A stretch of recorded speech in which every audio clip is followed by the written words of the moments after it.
A paz de Cristo, meu amigo, meu irmão, estaremos fazendo o estudo da lição. Na verdade, essa lição, quero pedir, desde já pedindo que desculpa dos irmãos, peguei uma gripe muito forte. Os irmãos sabem que para fazer vídeo tem que ter voz, tem que estar bem, né? E foi impossibilitado por esse motivo. Eu não fiz o vídeo da lição número 8. Peço desculpa aqui aos amados irmãos. Ainda estou gripado também. Peço as orações aos amados irmãos que lhe ajude para estar restaurando a minha saúde. Irmão, nós temos estudado nesse segundo trimestre as lições, né, marcas da vida cristã, e falando sobre as cartas de João. Primeira, segunda e terceira carta de João. Quem escreveu, irmãos, essa lição desse segundo trimestre é o pastor Elísio, Pedro Elísio, né? Na verdade, Pedro Elísio, pastor, e desde já nossos sinceros agradecimentos a este querido pastor.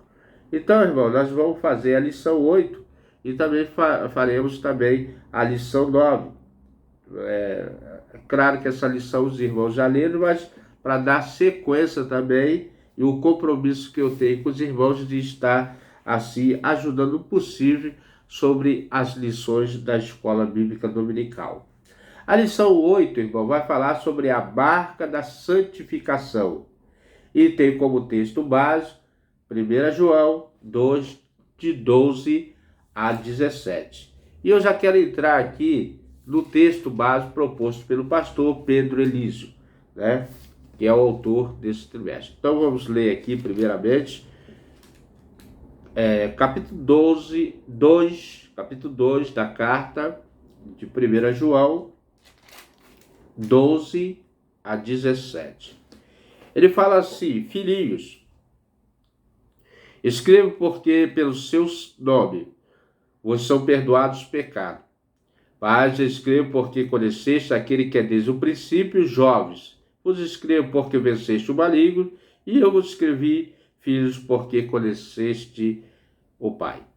E eu vos escrevi porque já conheceste aquele que é desde o princípio. E eu vos escrevi, jovem, porque sois forte e a palavra de Deus está em vós, e venceste o maligno. Não ameis o mundo, nem o que o mundo há. E se alguém ama o mundo, o amor do Pai não está nele. Porque tudo que há no mundo é a concupiscência da carne, a concupiscência dos olhos, soberba da vida. Não é do Pai, mas do mundo. E o mundo passa, e as consequências, e a sua concupiscência.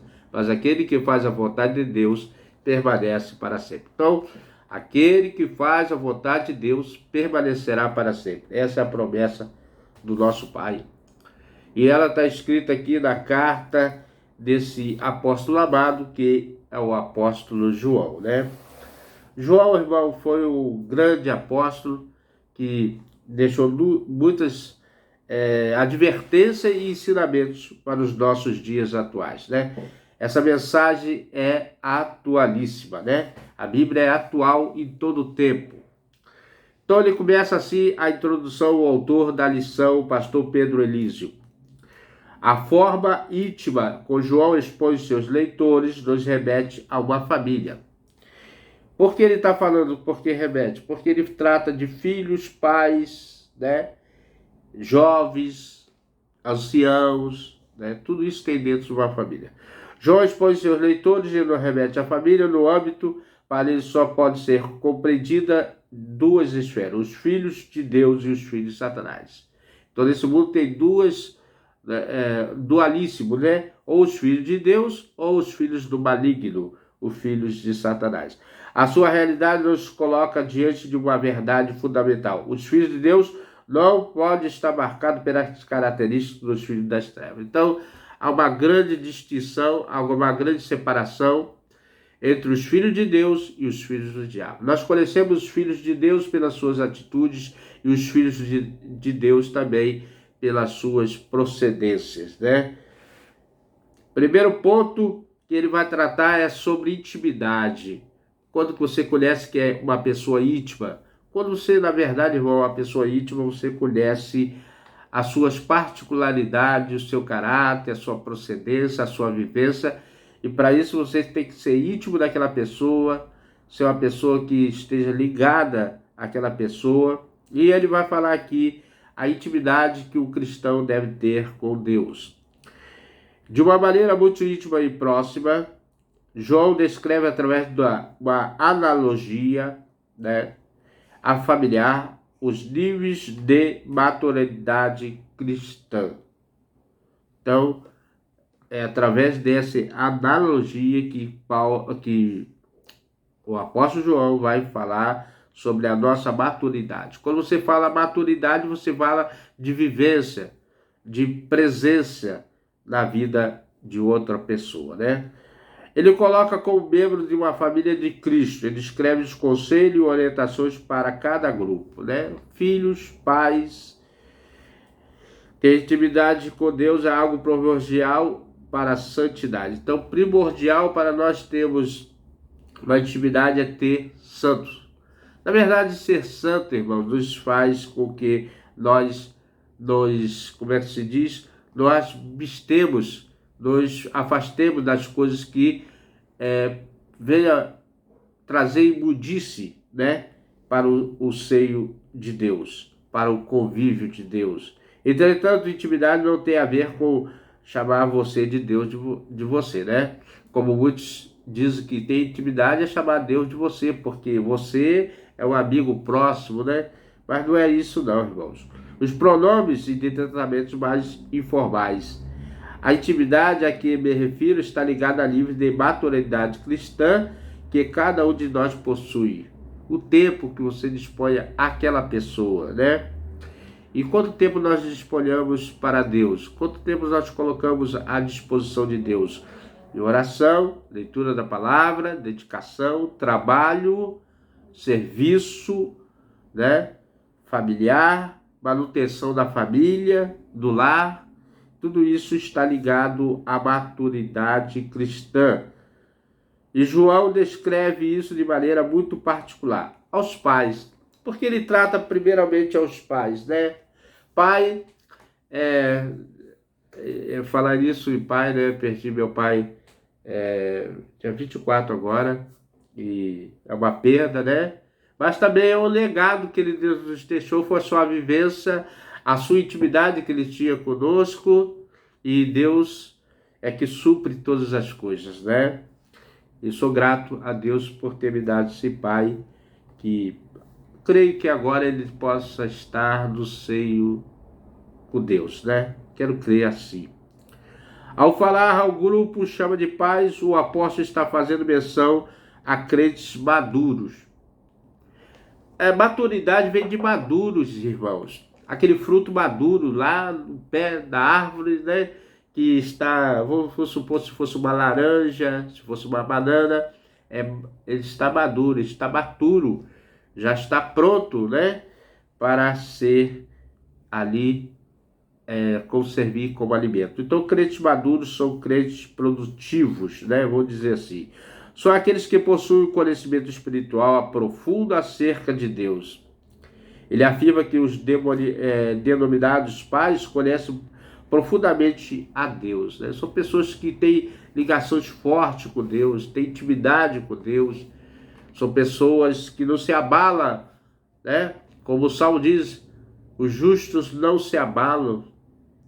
Então, irmãos, as tempestades vêm, as afrontas vêm, mas ele continua firme na rocha que é Cristo, o nosso Salvador, Cristo Jesus, né?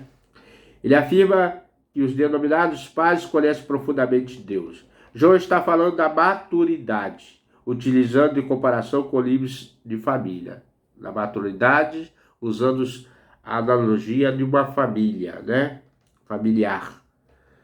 Onde os pais são os mais experientes, né? Na verdade, nós aprendemos com nossos pais a vivência do dia a dia, porque eles são pessoas que já passaram pelo aquele processo, às vezes decepções, às vezes afrontas, mas são os nossos pais que passam a experiência da vida, do cotidiano. Como são pais maturos, né, na verdade, falando de maturidade, que deixam legado, né, deixa conhecimento, repassa conhecimento.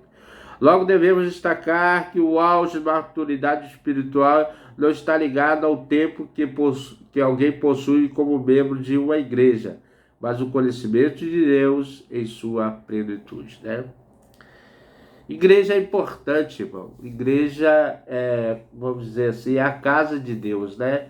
Na verdade, ali é o encontro para que nós confraternizamos, cultuamos, família, na verdade, também.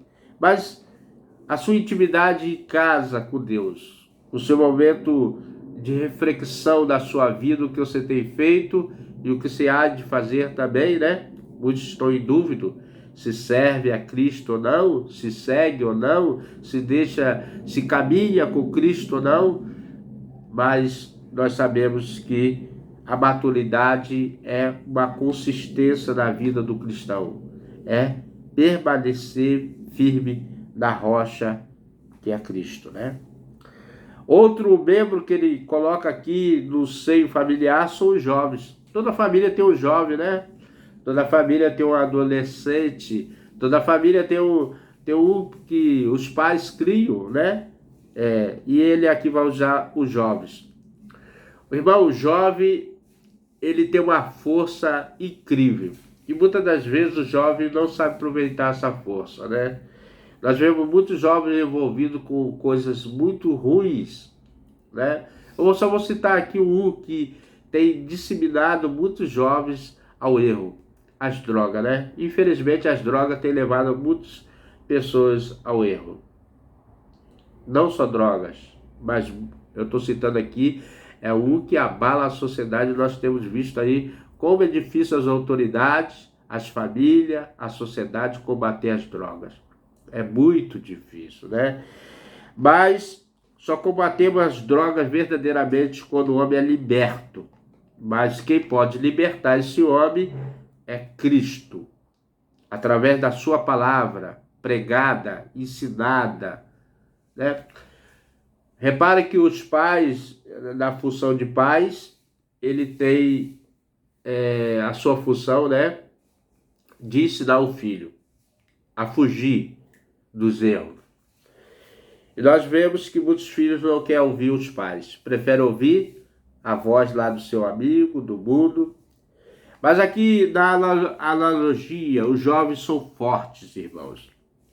E eu vou ler novamente o versículo que fala dos jovens. Jovens, eu vos escrevo porque já venceste o maligno. Olha só, João dizendo para os jovens: você é forte porque você já venceu o maligno, né? E eu vos escrevi, filhos, porque conheceste o Pai. Ele está falando aqui, irmão, desse Pai, o Pai Celestial, né? Então, são fortes porque os jovens são fortes porque conhecem o seu Pai, né? João não está falando de idade biológica, olha só, é isso que ele está falando, mas da maturidade cristã, referindo a esse grupo como aqueles que, embora não tenham a maturidade, amadurecido e não possuem uma intimidade profunda com Deus por meio da palavra, conhecem a sã doutrina. Lembra de Timóteo, quando Paulo ensinava, né, aquele jovem a continuar no caminho que sua mãe Eunice e a sua avó Lloyd ensinou, né?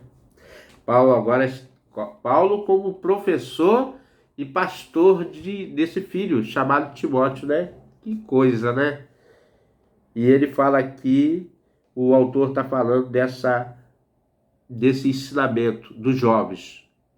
Apesar de tudo, permanece na doutrina, na sã doutrina, nos ensinamentos, nas coisas que aprendeu pelo seu pai, pela sua mãe, pela igreja, pelo pastor, pela própria palavra de Deus, que é a Bíblia Sagrada, né?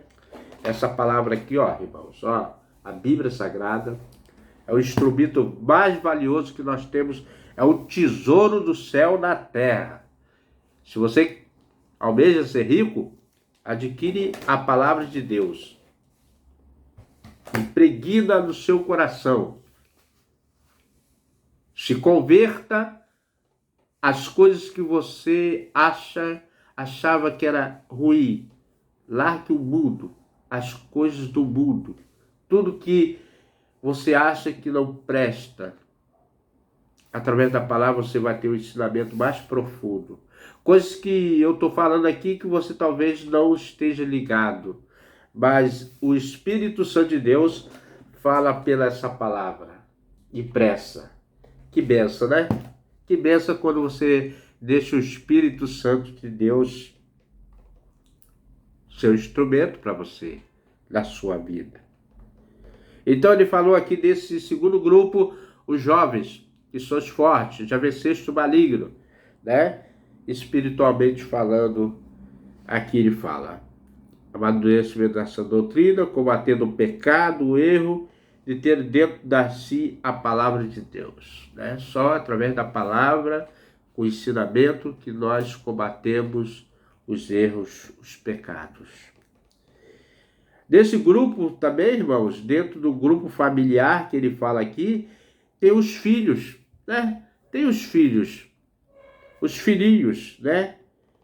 Como abordado na introdução, ao utilizar esse termo no versículo 14, João falando daqueles que são rasos na sua existência, possuindo somente o conhecimento básico. Existem muitos cristãos que contentam em conhecer a Deus no nível básico, limitando o relacionamento com Ele às idas do culto semanal, geralmente aos domingos, tornando assim presas fáceis para os inimigos. Eles afirmam, o apóstolo, conhece o Pai, mas precisa crescer e amadurecer, né? Na vida, irmãos, existe umas fases, né? Nascer, crescer. Isso nós aprendemos na escola secular mesmo, né? Nasce, cresce, reproduz e morre. Esse é o ciclo que nós aprendemos. Importante nós colocarmos aqui que os filhinhos são muito importantes de uma família, né? Uma família com filhos alegra o ambiente. Ele corre de um lado, a mãe está preocupada. O pai está preocupado em trazer o alimento porque o seu filho não deixar passar necessidade, né? Não ser também assim como deixar as pessoas falarem, né, da família, menosprezar a família, né? Então, irmãos, nós vemos que o filho é importante no seio familiar. Mas João, basicamente, na analogia, está falando desses filhos, né? Que não ter um compromisso mais profundo com Deus, estão contentes ali com aquele nível. Mas os filhos precisam crescer, ele precisa se desenvolver, e só se desenvolve com oração, leitura da palavra, vida pessoal com Deus, ensinamento profundo, para que esse fruto, essa criança, esse filho, ele amadureça. Quando vier as tempestades e intempéries da vida, as provações, ele possa estar maduro e enfrentar com ânimo as coisas que o mundo tenta nos abalar. E são muitas coisas, irmãos. A Bíblia fala que lá em Mateus, né? Acho que é Mateus 24, que a expectativa das coisas, né? Na verdade, a perplexidade que aconteceria em algum tempo abalaria muitas pessoas. E hoje nós temos visto, não só lá fora, mas até dentro do arraial de Deus, pessoas sendo abaladas, perplexas pelos acontecimentos das coisas. Uma coisa é certa, a Bíblia se confirma, né? E esse é o nosso consolo, que a Bíblia vai, aos poucos, ela vai se confirmando daquilo que ela tem o proposto de nos ensinar. Eu tô com um problema aqui, irmão, tá? Meu nariz, perdoe, tá escorrendo, porque eu já falei, né? Tem esse problema de rinite, tem problema de respiração e também essa gripe me pegou fortemente. Perdoe, tá? Então, irmão, continuando aqui, esses filhos devem amadurecer. deve crescer e amadurecer. Assim, todos que estão na família de Deus devem santificar e buscar o crescimento, né? O crescimento bem ajustado para a obra de Deus. Para isso é necessário reconhecermos em que nível de intimidade e maturidade nós estamos. Agora, o autor falando diretamente a nós, em que níveis nós podemos estar, né? Então, aqui no primeiro tópico, nós falamos intimidade. Qual a sua intimidade com Deus? Agora, ele fala no segundo tópico aqui, a permanência da palavra, né? No versículo 14, desse mesmo texto que nós lemos, ele fala aqui: e eu vos escrevi paz, porque já conheceste aquele que é desde o princípio. E eu vos escrevi jovem, porque sois forte, e a palavra de Deus está em vós, e já venceste o maligno.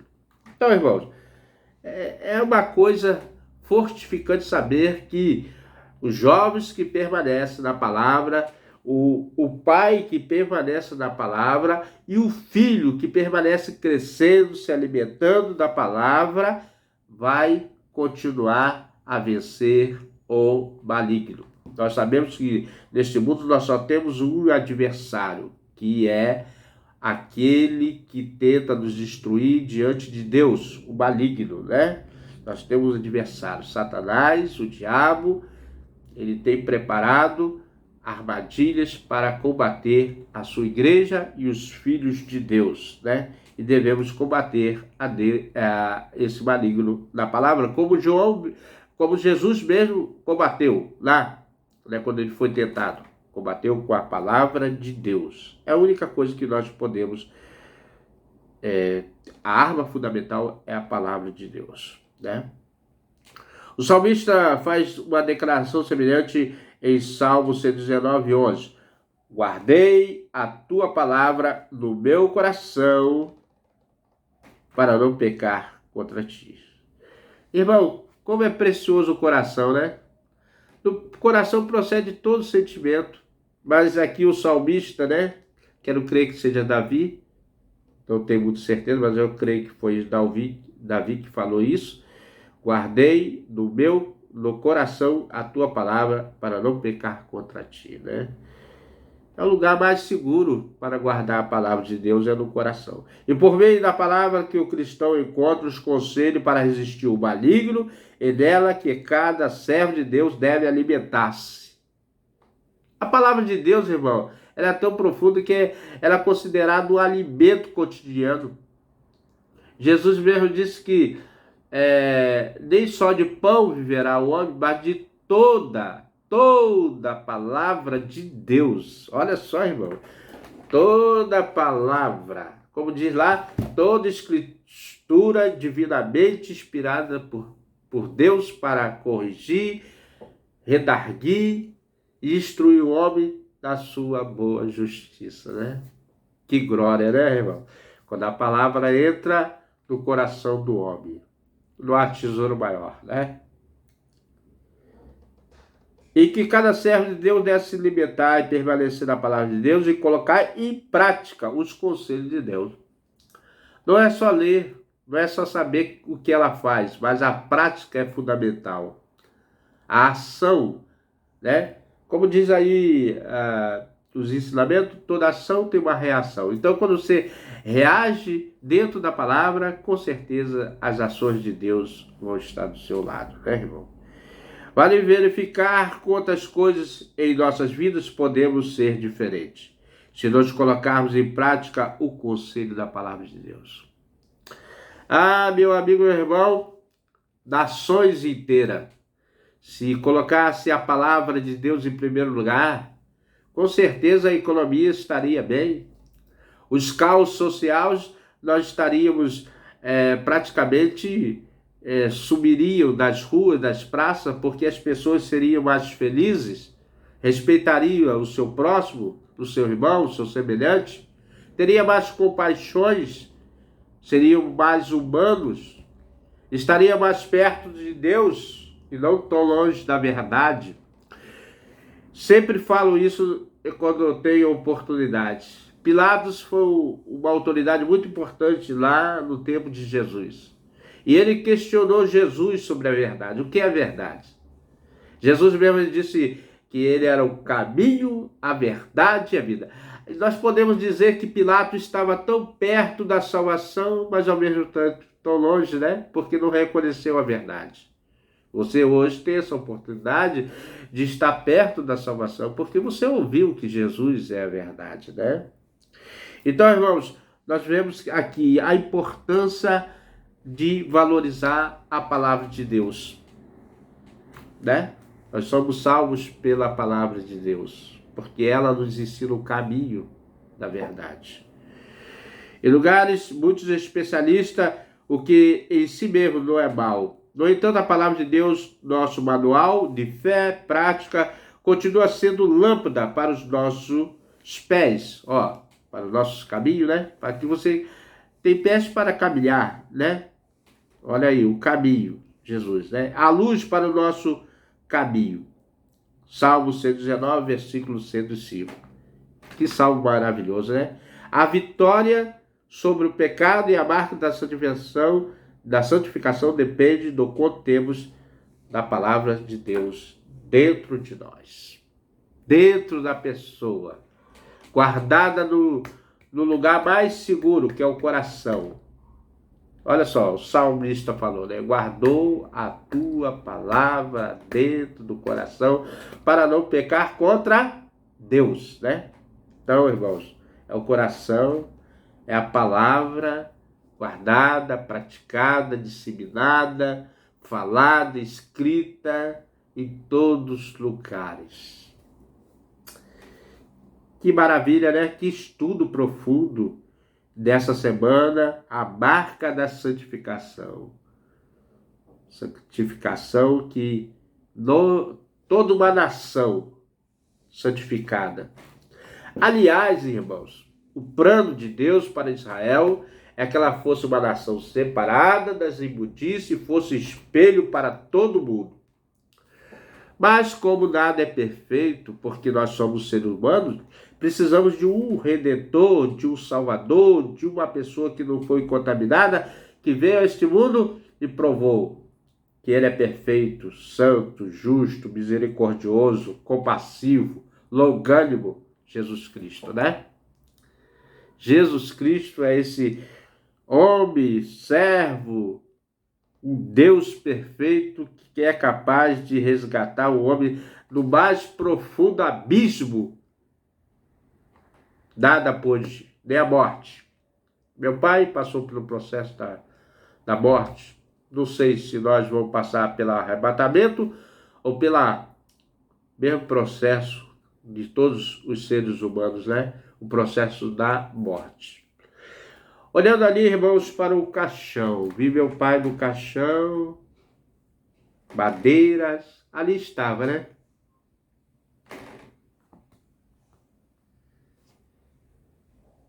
Aí eu pensei assim, ali acaba o meu orgulho.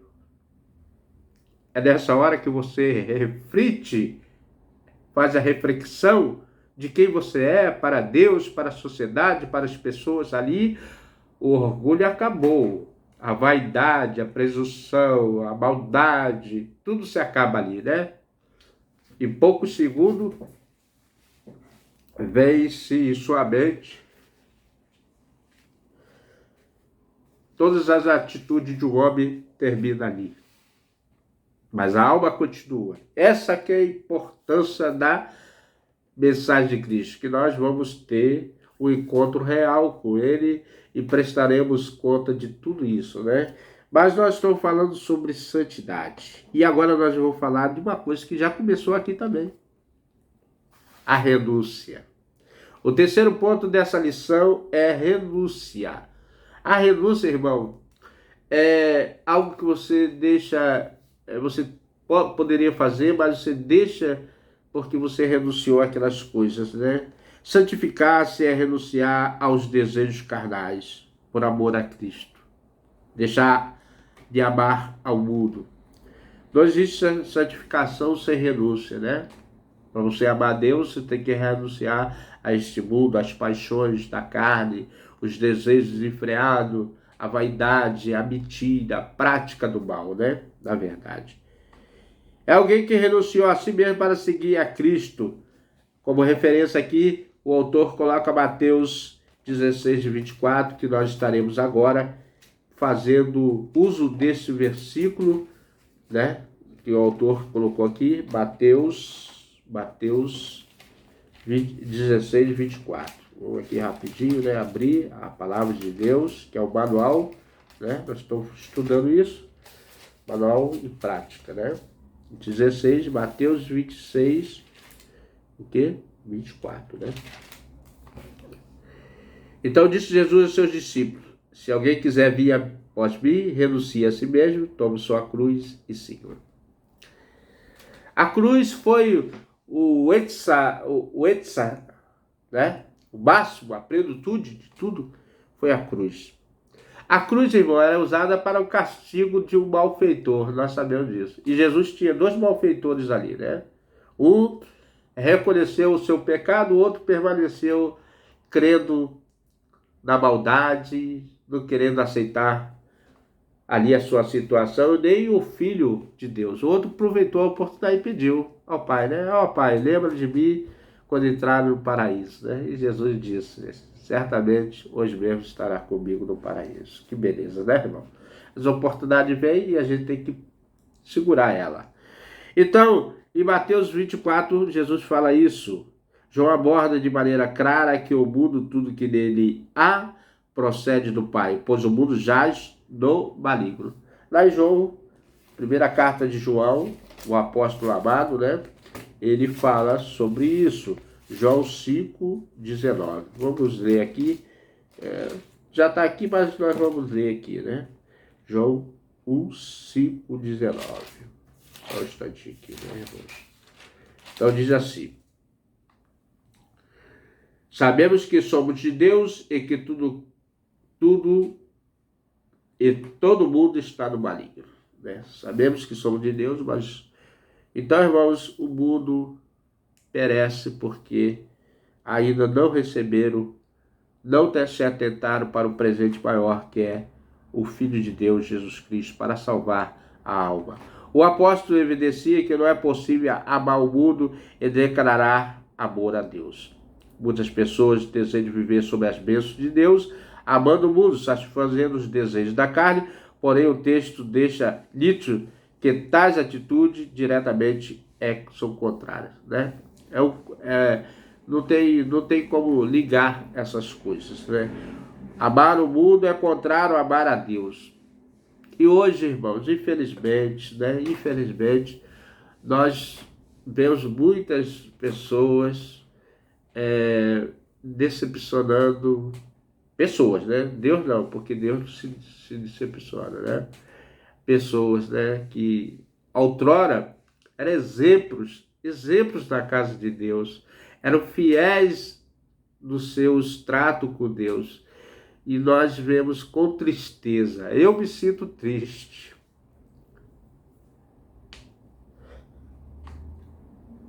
quando vejo o irmão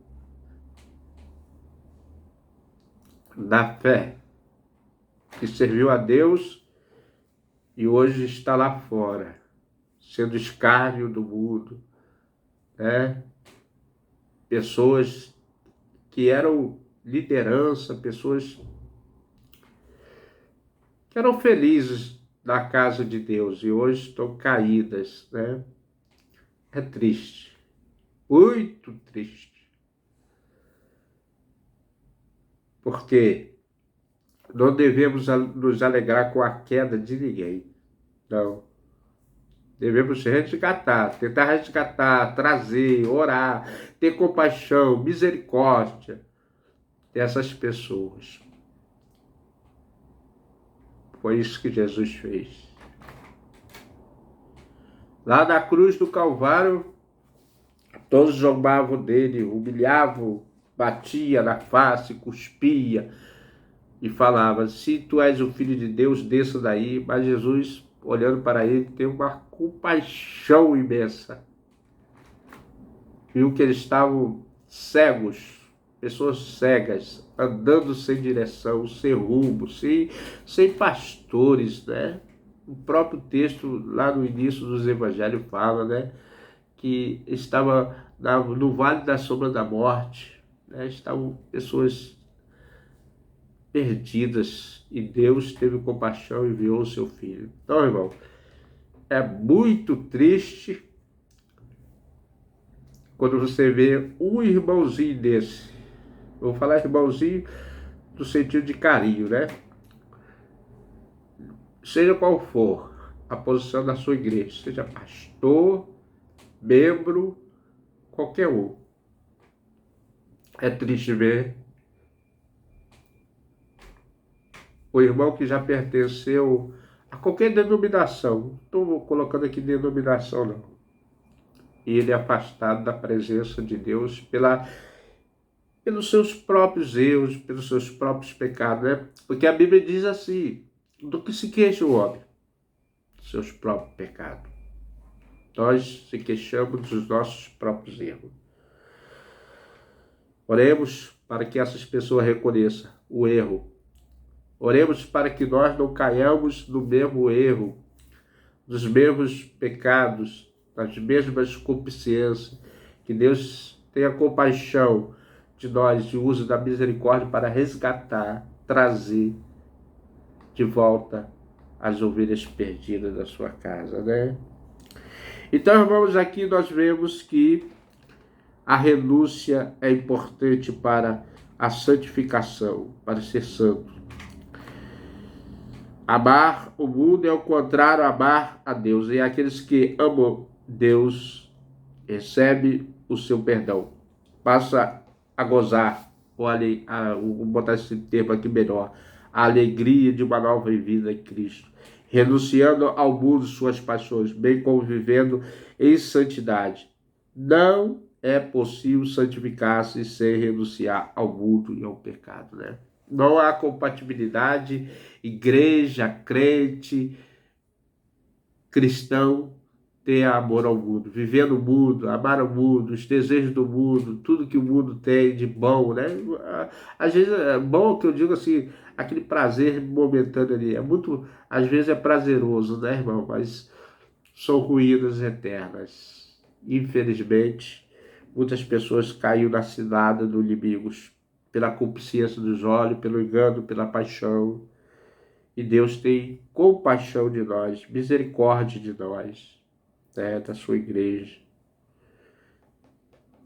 Concluindo o nosso estudo, irmão, dessa semana, que fala sobre santificação, a marca da santificação, nós estamos concluindo, já vou para o agradecimento aos amados irmãos, a compreensão dos irmãos. O apóstolo faz um contraste entre o mundo, o qual é passageiro, é um processo degenerativo, e a vontade de Deus.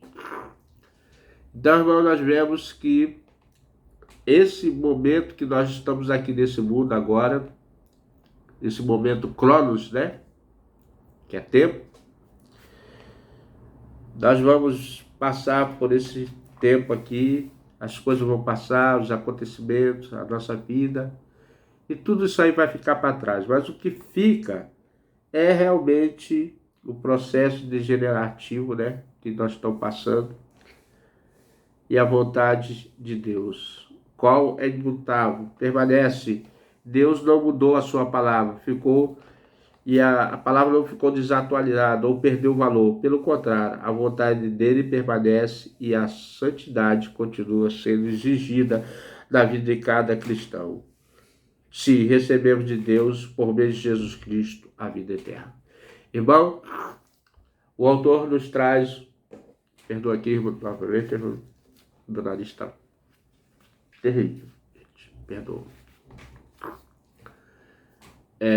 O autor nos traz aqui um alerta, né, que tudo isso o mundo vai passar, nossa vida vai passar, as coisas vão passar, e nós devemos permanecer exatamente, irmão, nessa palavra aqui, ó, na Bíblia, da sã doutrina, no conhecimento de Deus, na vontade de Deus, na posição que Deus nos confiou. Na verdade, Deus nos deu uma missão de ter uma vida santa, pura, para ser exemplo para as pessoas e anunciar o seu evangelho, até que ele veio, né?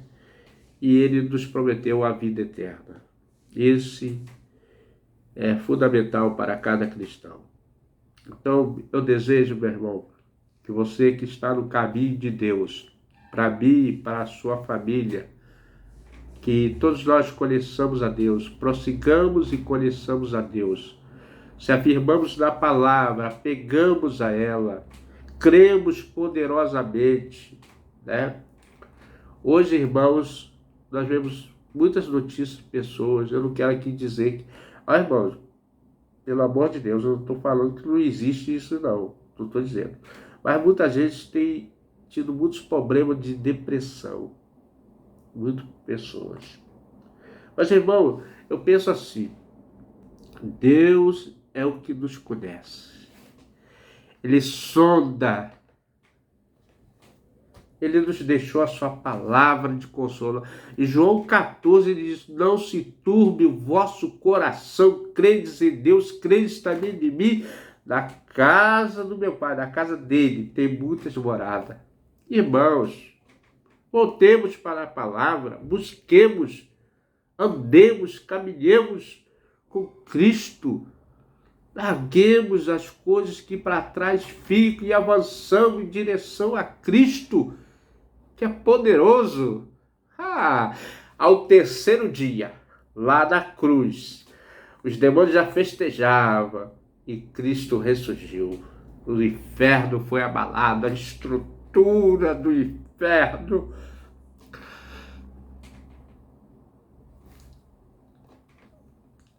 Nenhuma outra religião, nenhum outro credo vai falar sobre vida eterna, a ressurreição, porque eles não creem na vida eterna. Nós cremos no seu Filho. É o único que nos dá sustentação para crer. Você que está afastado, pretende se afastar, não busca mais da palavra, não ora, não santifica, está desanimado da fé, vê a angústia dos problemas, tristeza. Jesus venceu a cruz por você, por mim, pela sua família. Creia, somente Deus, somente Jesus pode te curar. Toda enfermidade, diz lá em João e Isaías 53, que tudo foi levado sobre ele, irmãos. É muita bênção para nós que somos pecadores, somos pessoas falhas, cremos nele. Eu senti de dar essa palavra porque muitas pessoas estão sofrendo desse mal, né? Pessoas crentes, pessoas realmente, irmão, pessoas que falam do Evangelho, têm sofrido. Porque, irmão, uma coisa que a Bíblia fala, o inimigo só veio matar. Olha só, ele vem matar a gente. Ele quer matar você, a mim. Ele veio roubar a nossa paz, ele quer roubar a sua paz. Irmãos, pense só, ele quer matar, roubar e, por último, destruir a alma do ser humano. Que coisa, né? Então, irmãos, a única solução para nós é Cristo. Não tem jeito. Cristo é Cristo na vida, é Cristo na terra, é Cristo no céu, é Cristo em todo lugar. Hoje eles querem apagar a memória de Cristo, a memória de Deus. Irmãos, com Cristo ninguém se brinca, é caco sobre caco, como diz a palavra de Deus. Não tente destruir Deus da memória do ser humano, porque a decepção vai ser grande para essas pessoas. E nós sabemos que o juízo está sendo reservado exclusivamente para os ímpios, as pessoas que já estão entregues, já se entregaram. Mas nós que temos a marca de Cristo, a marca da santificação, continuemos, prossigamos, até alcançar a coroa da vida eterna. Vou orar por você, mas primeiramente eu vou orar por mim, porque a oração, irmão, é a chave de toda a nossa solução. Jesus mesmo disse, se orares credos, nós receberíamos. Batei e abri-se-vos-á, né? Então a chave está na oração, na firmeza, e eu vou orar agradecendo por esse vídeo, apesar que é um vídeo de uma lição que já aconteceu, mas eu senti no coração de fazer essa oração, desse vídeo, dar continuidade. Perdoe, que eu tive do impossibilitado, ainda estou. Os irmãos percebem que o meu nariz, né, ele atrapalha um pouquinho na hora de fazer o vídeo, mas perdoe. Estou sendo sincero com os irmãos. Vamos orar, agradecer a Deus.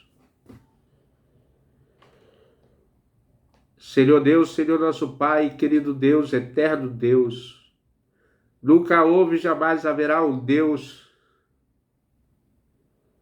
semelhante a Ti, porque fora de Ti, sem Ti, não existe Deus. O Senhor é o único Deus, poderoso, capaz de criar os céus e a terra e tudo que nós vemos. Tu és o autor da vida, o consumador de todas as coisas. E Tu mesmo disse, Pai, lá no Evangelho de João, que o que o Senhor Deus deu a Ele na oração pelos discípulos, que guardou até os dias da sua vida, quando esteve aqui. Obrigado, Pai, pela essa oração que nos faz, nos remete e nos anima a prosseguir, a caminhar na sua direção. Ajuda-nos, ajuda aqueles que estão fracos na fé, aqueles que estão atribulados, aqueles que estão oprimidos. O mundo tenta oprimir as pessoas, ó Deus, com suas práticas malignas, com a violência, com as drogas, com tantas coisas que tentam intimidar a igreja a prosseguir. Mas nós temos uma missão, e a missão é de falar desse amor, que foi o amor incondicional de Deus para conosco, quando fala lá em João 3,16, que Deus deu o seu Filho unigênito para todo aquele que nele crê, por nós, um amor incondicional. Pai, perdoa os nossos erros, nossas falhas, aquilo que nós temos cometido de engano, de práticas, Senhor, que venha, Senhor, nos perdoar, nos tirar de toda mágoa, toda tristeza. Ajuda-nos, ó Deus, a vencer. Vencer o bem, vencer o bem contra o mal. Em nome de Jesus Cristo, eu quero te agradecer. Amém. Amém. Meu amigo e irmão, esse vídeo realmente ficou um pouco extensivo, mas foi necessário. Era o desejo do coração de falar de uma forma diferente a você. Em nome de Jesus Cristo, receba e que o Senhor possa abençoar poderosamente a sua vida. E se você tem gostado dos vídeos desse canal, venha conosco até o próximo estudo, se assim o nosso bom Deus nos permitir. Amém.